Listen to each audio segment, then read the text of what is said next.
So next question is AR is the coefficient of x power of 10 minus r in the expansion x plus 10 whole power 50. Expansion లో x power 10 minus r coefficient AR అయితే అప్పుడు దీని value కనుక్కోవాలి. AR by AR minus 1 whole square అట్లా ఉంది. So ఇది ఒక different type of question. Coefficients లోని ఇది ఒక different type of question. So ఇక్కడ ఏమో 1 plus x ఉంది. క్వశ్చన్ తప్పు అయి ఉండొచ్చు. ఇది క్వశ్చన్ ఇది 10 కాదు. సో అదేంటి X plus 1. So X plus 1 అంటే 1 ప్లస్ ఎక్స్ అట్రాక్షన్ ఏం కాదు, 1 plus X whole power 15. So అది question X plus 1 whole power 50. So X plus 1 whole power 50. So 50 కూడా కాదు, 10 ఇది. సో క్వశ్చన్ పూర్తిగా తప్పు. సో అదేంటి పవర్ 10. సో క్వశ్చన్ అది ఎక్స్ ప్లస్ 1 హోల్ పవర్ 10 అది రైట్. సో అంటే 1 plus X whole power 10. So ఇందులో x power 10 minus r coefficient. So ఇందులో x power 10 minus r coefficient అంటే 10. మనకి x పవర్ ఏదైతే కావాలో అంటే పవర్ ఏం కావాలి 10 మైనస్ ఆర్, సఫిక్స్లో అదే ఉండాలి, సఫిక్స్లో అదే ఉండాలి. సో అంటే x ప్లస్ 1 అన్నా 1 ప్లస్ ఎక్స్ రాసిన ఏం కాదు. సో ఇప్పుడు సెకండ్ టర్మ్ x. సో మీకు సెకండ్ టర్మ్కి పవర్, ఇక్కడ x అనేది సెకండ్ టర్మ్కి పవర్ ఇక్కడ ఏంటి 10 మైనస్ ఆర్. సెకండ్ టర్మ్కి పవర్ ఏదైతే ఉండాలో అది సఫిక్స్ ఉండాలి. అప్పుడు 1 పవర్ ఏమవుతుంది, ఈ రెండింటికి డిఫరెన్స్ ఎంత r. Next x power 10 minus are. So ఇప్పుడు కోఎఫిషియంట్, దీని కోఎఫిషియంట్ అంటే ఏంటి ఏఆర్ఏ కదా. సో ఇది కోఎఫిషియంట్ కాబట్టి ఇప్పుడు ఏఆర్ అంటే ఏంటి, so 10c 10 minus r into 1 power anything 1 కాబట్టి ఇంటూ 1 అని రాసిన ఒకటే, రాయిపోయిన ఒకటే. కాబట్టి ఇది ఏఆర్ వచ్చింది, అంటే x power 10 minus r coefficient వచ్చేసింది. సో మనకి దీన్ని ఏం రాయొచ్చు, ఎన్సిఆర్ అంటే ఎన్సి ఎన్ మైనస్ ఆర్ అని రాయొచ్చు. సో ఆ రూల్ ప్రకారం దీన్ని ఏం రాయొచ్చు 10. సో ఇక్కడ ఏంటి ఆర్ ప్లేస్లో ఏం రాసాం, ఈ రెండింటి డిఫరెన్స్ రాసాం అవునా. ఆర్ ప్లేస్లో ఏం రాసాం, ఇక్కడ ఆర్ ప్లేస్లో ఈ రెండింటి డిఫరెన్స్. కాబట్టి అలాగే ఇక్కడ ఆర్ ప్లేస్ ఇక్కడ ఏదైతే ఉందో, సో మనం సి ఇక్కడ ఏం రాయొచ్చు అంటే ఈ రెండింటి డిఫరెన్స్. సో 10కి 10 మైనస్ ఆర్కి డిఫరెన్స్ సేమ్ వస్తుంది, ఆర్ అవుతుంది. సో రెండు సేమే. లేదంటే రెండింటిని యాడ్ చేస్తే దీనికి ఈక్వల్ అవ్వాలి. రెండింటి సమ్ ఏంటి 10కి ఈక్వల్ అయితే రెండు సేమ్. కాబట్టి 10c 10 మైనస్ ఆర్ వచ్చింది, దాన్ని 10cr అని కూడా రాయొచ్చు. సో ఇలా రాస్తే కంఫర్టబుల్ ఉంటుంది. అంటే ఇక్కడ ఏఆర్ అంటే ఏంటి ఇప్పుడు 10cr. ఇప్పుడు క్వశ్చన్లోకి వచ్చేద్దాం. ఇప్పుడు క్వశ్చన్ ఏంటంటే sigma of r cube, sigma of r cube. So r value ఏంటి 1 to 10 a r cube a r by a r minus 1 whole square. So sigma of r equal to 1 to 10 r cube. A r అంటే ఏంటి, AR అంటే 10cr, AR అంటే 10cr. So AR అంటే 10cr అయితే, AR అయితే 10cr అయితే అప్పుడు ఏఆర్ మైనస్ 1 ఏంటి, ఆర్ ప్లేస్లో ఆర్ మైనస్ 1 ఉంది కాబట్టి ఇక్కడ ఆర్ ప్లేస్లో ఆర్ మైనస్ 1 రాస్తాం. కాబట్టి 10cr by 10c r minus 1 whole square వచ్చింది. ఇప్పుడు దీన్ని సింప్లిఫై చేయాలి. సో ఇంతకుముందు మనకి ఇలాంటిది ఫార్ములాస్ చెప్పాను. NCR by NC N minus are. So sorry N minus R కాదు, R minus 1. So NC R minus 1. So ఇలా ఉన్నప్పుడు రేషియో మనం ఫాస్ట్ కనుక్కోవడానికి ఒక ఫార్ములా చెప్పాను. సో ఫాస్ట్ కనుక్కోవడానికి బాగా గుర్తుపెట్టుకోండి, ఎందుకంటే ఫ్రీక్వెంట్గా ఇలాంటిది వస్తుంది. సో ఇక్కడ డిఫరెన్స్ జస్ట్ 1 ఉండాలి, డినామినేటర్లో సఫిక్స్ 1 లెస్ ఉండాలి. సో అప్పుడు ఉన్నప్పుడు ఏమొస్తుంది నా ఆన్సర్, ఈ రెండింటికి డిఫరెన్స్ న్యూమరేటర్లో వస్తుంది అంటే n minus r plus 1 by, so ఇక్కడ న్యూమరేటర్లో సఫిక్స్ ఏది ఉందో అది వస్తుంది. ఇది ఫార్ములా. సో ఇప్పుడు అలాగే మనకి సేమ్ ఇక్కడ ఏంటి 10cr by 10c r minus 1 కదా, ఆ బ్రాకెట్లో ఉంది 10c ఆర్ మైనస్ 1. సో ఇక్కడ ఏంటి సేమ్ ఇదే రూల్ ఫాలో అవుతుంది. కాబట్టి n ప్లేస్లో 10 ఉంది అంతే. సో న్యూమరేటర్లో ఏంటి ఆర్ ఉంటే డినామినేటర్లో దానికంటే సఫిక్స్ 1 లెస్ ఉంది కదా. కాబట్టి ఇప్పుడు న్యూమరేటర్లో ఏమొస్తుంది, ఈ రెండింటి డిఫరెన్స్ అంటే 10 minus r plus 1, 10 minus r plus 1 difference by, so ఇక్కడ ఏంటి ఆర్. సో న్యూమరేటర్లో సఫిక్స్ బై ఆర్. కాబట్టి సో ఇప్పుడు ఆర్ క్యూబ్. సో దీని ప్లేస్లో మనం ఏం రాయొచ్చు 10 minus r plus 1 by r. ఇప్పుడు ఇది సపరేట్ రాసిస్తే ఇదేంటి పవర్ సపరేట్ రాసిస్తే దానికి సపరేట్ పవర్, దీనికి separate power, r square. So cancel అయిపోతుంది, ఆర్ స్క్వేర్ క్యాన్సిల్ అయిపోతే ఇక్కడ ఏం మిగులుతుంది, ఆర్ మిగులుతుంది. నెక్స్ట్ 10 మైనస్ ఆర్ అంటే ఏంటి, ఇప్పుడు ఏంటి మిగిలేది 10 ప్లస్ 1 ఎంత 11. So 11 minus r whole square. So 11 minus r whole square. So r into 11 minus r whole square అంటే 11 square ఎంత 121 minus 2ab అంటే 22r plus b square a minus b whole square formula so ఏంటి r square. So ఇప్పుడు దీనికి summation కావాలి. So ఇంతవరకు అయిపోయిన తర్వాత దీనికి సమ్మేషన్. సో ఫస్ట్ అయితే మల్టిప్లికేషన్ చేసేసేయండి. సో ఇదేంటి 121 అదేమొస్తుంది సో అది 121 ఇంటూ ఆర్ సిగ్మా ఆఫ్ ఉంది కదా సో 1 to కాన్స్టెంట్ పక్కన తీసేసుకొని sigma of r equal to 1 to 10 ఏంటిది r. Next minus 22 r into r r square r into r r square sigma of r equal to ఏంటి 1 to 10 next plus so r into r square r cube r into r square r cube so sigma of r equal to 1 to 10 r cube. So ఇప్పుడు వీటి values కనుక్కుంటాం. So వీటి values కావాలంటే మనకి దీనికంటే before మనకి ఒక ఫార్ములా తెలియాలి. సిగ్మా ఎన్ అంటే తెలుసుగా ఫార్ములా.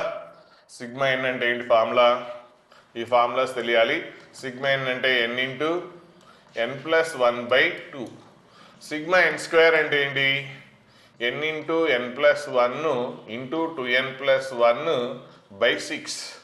నెక్స్ట్ ఇవన్నీ బయట చేయండి చాలా చోట్ల పనికి వస్తాయి. సిగ్మా ఎన్ క్యూబ్ అంటే ఏంటి N into N plus 1/2 whole square. So ఇప్పుడు ఇది సిగ్మా ఆర్ అంటే అప్పుడు ఆర్ వాల్యూ ఎంత ఇక్కడ అప్ టు ఎంతవరకు 10 వరకు అంటే ఇది సిగ్మా ఎన్ అంటే ఏంటి అర్థం 1 + 2 + 3 + అప్ టు n. మరి ఇక్కడ సిగ్మా ఆర్ అంటే ఏంటి 1 + 2 + 3 + అప్ టు ఎంతవరకు 10 అంటే అప్పుడు ఏంటి ఎన్ వాల్యూ ఎంత ఇక్కడ సిగ్మా ఆర్ అంటే ఇదే కదా చూసుకోండి ఇక్కడ ఎన్ ప్లస్లో ఆర్ ఉంది మరి ఆర్ వాల్యూ ఎంత మ్యాక్సిమం వాల్యూ ఎంత 10 కదా అంటే ఇది ఏంటి సిగ్మా 10 కదా సిగ్మా 10 అంతేనా ఆర్ వాల్యూ 1 to 10 అంటే ఏంటి సిగ్మా 10 అంటే అప్పుడు ఎన్ వాల్యూ ఎంత 10 సో ఎన్ ప్లస్లో 10 రాస్తే అప్పుడు ఏంటి ఫస్ట్ 121 అలాగే ఉంటుంది. సో ఎన్ ప్లస్లో 10 రాస్తే 10 ఇంటూ 10 + 1 11/2 సో ఇది అయిపోయింది. అలాగే next minus 22 into so next sigma of r square అంటే ఏంటి ఆర్ అంటే ఎంత 10 కదా సో ఆర్ వాల్యూ ఎంత 1 నుంచి 10 వరకు అంటే 1 స్క్వేర్ ఇదేంటి సిగ్మా ఎన్ స్క్వేర్ అంటే మీనింగ్ ఏంటి 1 square + 2 square up to n square. మరి ఇక్కడ ఏంటి 1 square + 2 square + 3 square up to 10 square అంటే అప్పుడు ఎన్ వాల్యూ ఎంత 10 ఇందులో ఎన్ వాల్యూ 10 రాసేయండి 10 + 1 11 next 2 into 10 20 + 1 21/6 plus next sigma N cube ఇది సిగ్మా ఎన్ క్యూబ్ అంటే ఇక్కడ ఎన్ వాల్యూ ఎంత 1 నుంచి 10 వరకు కాబట్టి ఎన్ వాల్యూ ఎంత 10 సో ఎన్ వాల్యూ 10 అంటే 10 ఇంటూ 10 + 1 సిగ్మా ఎన్ క్యూబ్ అంటే ఏంటి meaning 1 cube + 2 cube up to n cube. మరి ఇక్కడ ఏంటి 1 cube + 2 cube up to 10 cube అంటే ఎన్ వాల్యూ ఎంత 10 so 10 into 10 + 1 11/2 whole square simplify చేసేయండి ఆన్సర్ వస్తుంది. సో ఇక్కడ మనకి ఇది ఒకటి తెలియాలి ఈ ఫార్ములా పాస్ చేయాలంటే ఆ ఫార్ములా తెలియాలి సేమ్ టైం సో ఈ ఎక్స్పాన్షన్స్ తెలిస్తే మనం క్వశ్చన్ చేసేయచ్చు. ఇక్కడ క్యాన్సిల్ అవుతుంది అది చూసుకోవాలి లేదంటే డిఫికల్ట్ అయిపోతుంది. నెక్స్ట్ ఇప్పుడు ఈ క్వశ్చన్ చూస్తే coefficient of x⁴, x⁴5 and x⁴6 in the expansion 1 + x whole power n 1 + x whole power n లో x⁴ కోఎఫిషియంట్. సో మీకు ఏది సెకండ్ టర్మ్ పవర్ ఏదైతే కావాలో x⁴ అంటే సెకండ్ టర్మ్ పవర్ 4 రావాలంటే సఫిక్స్ ఏ ఉండాలి nc4. అలాగే x⁴5 కోఎఫిషియంట్ అంటే nc5 అలాగే x⁴6 కోఎఫిషియంట్ అంటే ఏంటి nc6 అంతే కదా. చూడండి ఇక్కడ x⁴4 కోఎఫిషియంట్ మొత్తం చూడండి కావాలంటే x⁴4 కావాలంటే సో మీకు ఏముండాలి సెకండ్ టర్మ్ పవర్ ఏదైతే ఉందో అది సఫిక్స్లో వస్తుంది. నెక్స్ట్ 1/4 ఈ రెండింటికి difference n-4 into x⁴4 so ఇది ఎట్లయినా 1 కాబట్టి ఇప్పుడు ఏంటి కోఎఫిషియంట్ ఏంటి nc4 అలాగే దీని కోఎఫిషియంట్ ఏంటి nc5 దీని కోఎఫిషియంట్ ఏంటి nc6 ఇవి ఎందులో ఉన్నాయన్నాడు ఏపీలో ఉన్నాయన్నాడు. సో ఏపీలో ఉన్నాయంటే అప్పుడు ఏంటి సో ఈ టెక్నిక్ వాడండి మామూలు సింప్లిఫికేషన్ లెంతీ అవుతుంది సో ఈ టెక్నిక్ వాడుకోండి. ఇది ఏంటి ఏబిసి ఏపీ అయితే 2b = a + c ఇంకా వేరేలాగా సింప్లిఫికేషన్ చేస్తే ఇంతకుముందు చేసాం అలాంటిది. సో ఇలాంటి క్వశ్చన్స్ స్టార్టింగ్లో ఉంటాయి 3 కాన్సిక్యూటివ్ టర్మ్స్ ఏపీ అని లేకపోతే 3 కాన్సిక్యూటివ్ టర్మ్స్ రేషియో అని అలాంటి క్వశ్చన్స్ చేసాం. సో స్టార్టింగ్లో ఉంటుంది అవి సేమ్ అలాగే చేసేస్తారు. సో ఇంకా ఫాస్ట్ చేయడానికి మనం ఈ టెక్నిక్ వాడుకోవచ్చు 2b = a + c అంటే అప్పుడు ఇది ఇప్పుడు ఇక్కడ టెక్నిక్ ఏంటంటే సో NC5 NC4 వీటి వాల్యూస్ కనుక్కొని కామన్ తీసుకొని చేస్తే చాలా లెంతీ అవుతుంది. సో మనం ఇంతకుముందు డిస్కస్ చేసినట్టుగా ఒక ఫార్ములా కాన్స్టిట్యూటివ్ టర్మ్స్ రేషియో అంటే NCR/NCR-1 అంటే ఫార్ములా ఉంది కాబట్టి సో ఇది మైండ్లో ఉంటే మనకి ఐడియా వచ్చే ఛాన్స్ ఉంది, ఐడియా వస్తుంది. ఈ రెండింటి డిఫరెన్స్ న్యూమరేటర్లో వస్తుంది బై సఫిక్స్. సో మరి ఇక్కడ క్వశ్చన్ అలా ఉందా అంటే లేదు, ఇలా కాన్స్టిట్యూటివ్ టర్మ్స్ అట్లా లేదు కదా. సో కొద్దిగా మాడిఫై చేద్దాం. NC5 అన్నది అటు వెళ్ళిపోయింది అనుకోండి, డివైడ్ అవుతుంది. NC5 అటు వెళ్ళిపోతే డివైడ్ అవుతే NC4/NC5, NC6/NC5. సో ఇప్పుడు సెకండ్ వన్ ఈ టైప్లో ఉంది చూడండి. సో ఇక్కడ N నెక్స్ట్ ఇక్కడ R అయితే ఇక్కడ ఏంటి దానికంటే 1 లెస్, మరి ఇక్కడ 6 అయితే దీనికంటే ఒకటి లెస్. కాబట్టి ఈ రూల్ ప్రకారం ఏంటి NC6/NC5. సో ఏంటి డినామినేటర్లో సఫిక్స్ న్యూమరేటర్ కంటే తక్కువ ఉండాలి. సో డినామినేటర్లో న్యూమరేటర్ కంటే సఫిక్స్ తక్కువ ఉంటే అప్పుడు ఈ ఫార్ములా ఏంటి న్యూమరేటర్లో ఏమొస్తుంది, రెండి డిఫరెన్స్ N-5/6 అంటే వితౌట్ సింప్లిఫికేషన్ ఫాస్ట్ మనం ఆన్సర్ చెప్పేయచ్చు. సో దీని ఆన్సర్ ఓకే. మరి దీని ఆన్సర్ ఏంటి? సో మన ఫార్ములా అప్లై చేయాలంటే ఇలా ఉండాలి, కానీ ఇక్కడ అలా లేదు.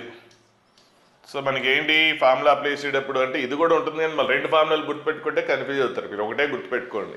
ఇంతకుముందు చెప్పాను అక్కడ డినామినేటర్లో లెస్ ఉండాలి, మరి ఇక్కడ అలా లేదు, న్యూమరేటర్లో లెస్ ఉంది. మీరు ఏం చేస్తారంటే దీని వాల్యూ కనుక్కోబాకండి, దీని రెసిప్రోకల్ వాల్యూ కనుక్కోండి.